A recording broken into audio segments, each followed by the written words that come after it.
개인 투자용 국채 13일부터 17일까지 5일간 미래에셋 증권에서 이게 판매가 됐잖아요.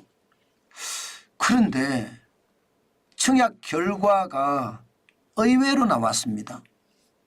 이거 한번 보세요. 청약 결과를 보면 10년물 국채는 발행 한도가 1,000억 원이었는데 3,493억 5천만 원이 들어왔습니다. 그래서 3.49대 1이에요. 뭔가 마감이 잘했다 이런 생각이 들죠. 뭐 대박이다 이런 생각은 들지 않고요. 20년물은요. 발행 한도가 1,000억인데 769억만 들어왔습니다. 그래서 0.76대 1입니다. 예. 사실상 저도 여러분에게 개인 투자용 국채 돈 있는 사람들에게는 진짜 괜찮겠다. 그렇게 제가 말씀을 드렸거든요. 이게 이자율도 세고 앞으로 투자하기도 좋으니까 예, 괜찮다 했습니다. 제가 그랬잖아요. 이게 10만 원 이사고 연간 최대 1억 원이고요. 10년물과 20년물 여기에다 평형금리에다가 가상금리까지 플러스해서 주고요. 예, 게다가 이자 소득은 분리과세를 한다. 이렇게까지 이야기를 하거든요. 그만큼 말입니다. 이자도 많이 준다. 실제로 많이 줍니다. 이자 엄청 줘요. 10년물 같은 경우는 예, 지금 44%의 이자를 주고요. 20년물은 108% 이자를 주거든요. 물론 세 전이지만 말입니다. 이자가 많잖아요. 그래서 여러 가지 투자 방법도 많아요. 노후 대비해서 투자하는 것. 5천만 원을 일시에 들어가면 70세에 20년 후에 1억을 탈 수 있다는 것. 예, 여기다가 목돈을 일시에 1억 원을 일시에 매입하면 20년 후에 예, 2억 780만 원이 된다는 것. 10년 후는 1억 4,370만 원이 된다는 것. 뭔가 개인용 투자국채가 돈 있는 사람들에게는 투자의 안전처, 안전투자처다 이렇게 얘기할 수 있을 거라고 예상을 했는데 실질적으로 시장에서는 그렇게 일어나지 않았습니다. 예, 왜 그런가 하고 분석을 해봤습니다.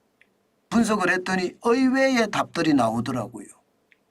실제로도 보면 기본적으로 중대 환매가 어렵다. 이게 돈을 잠겨 놓는다는 게 10년, 20년씩 이게 어렵다는 거예요. 아니 10년 안에 무슨 일이 일어날지 20년 안에 무슨 일이 일어날지 모르는데 이것을 환매를 해도 좀 손해는 볼지언정 이자도 주고 원금도 찾을 수 있으면 진짜 좋잖아요. 그런데 환매가 안 되고 10년은 10년까지 가야 되고 20년은 20년까지 가야 돼요.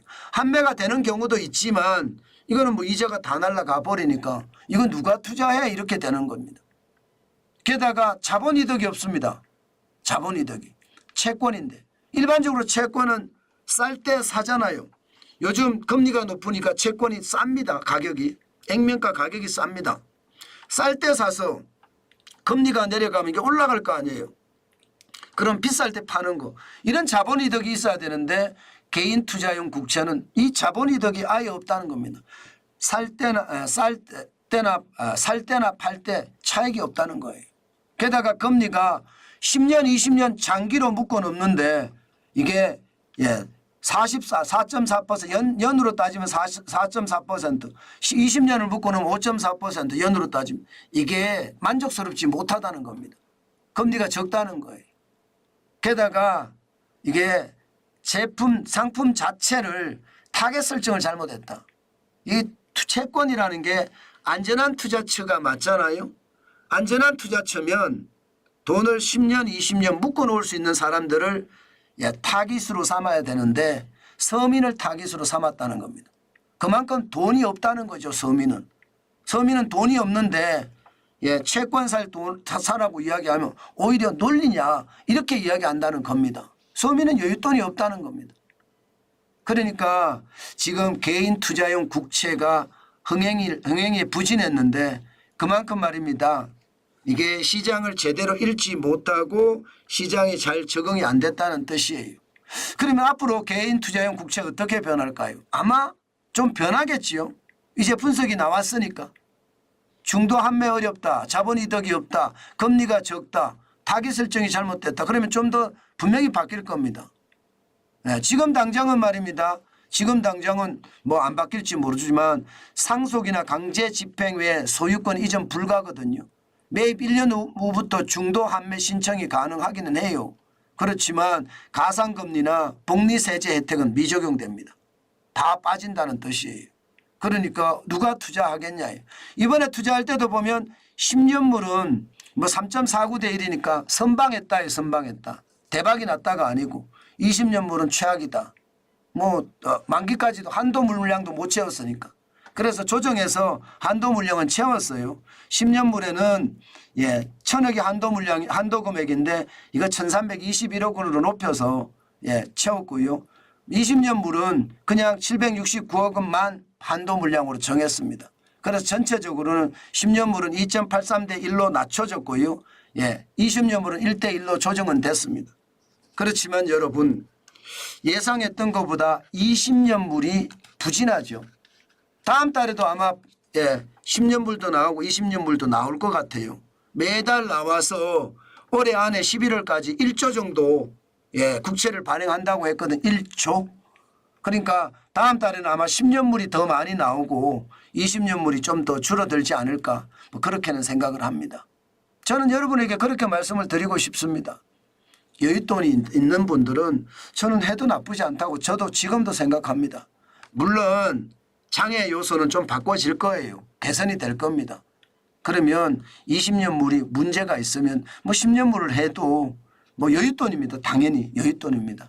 여윳돈으로 하시는 거 저는 나쁘지 않다 이렇게 생각합니다. 여기에서 제일 중요한 거 저는 개인 투자용 국채 이번에 청약을 하는 것을 보고 느낀 것은요. 여러분도 느끼셨겠지만 진짜 경제가 어렵구나. 이게 서민을 타깃으로 해서 개인 투자용 국채를 발행을 했는데 전부 다 꺼렸다는 것을 보면 그만큼 청약 경쟁률이 낮았다는 것을 보면 참 시장이 어렵기는 어려운가 보다. 저는 그런 생각을 했습니다. 지금 돈이 없다는 말이 현실이라는 것 여러분들도 지표로 보이시죠? 저도 지표로 보입니다. 여러분 경제가 좋다 하지만 서민들은 그 정도로 여전히 어려운 상태다 이렇게 생각해도 저는 틀린 것이 아니라고 봅니다. 때문에 여러분 조심 또 조심하는 것 시장은 늘 지뢰밭이라는 것 항상 생각하시면서 투자에 대응하시기 바라겠습니다.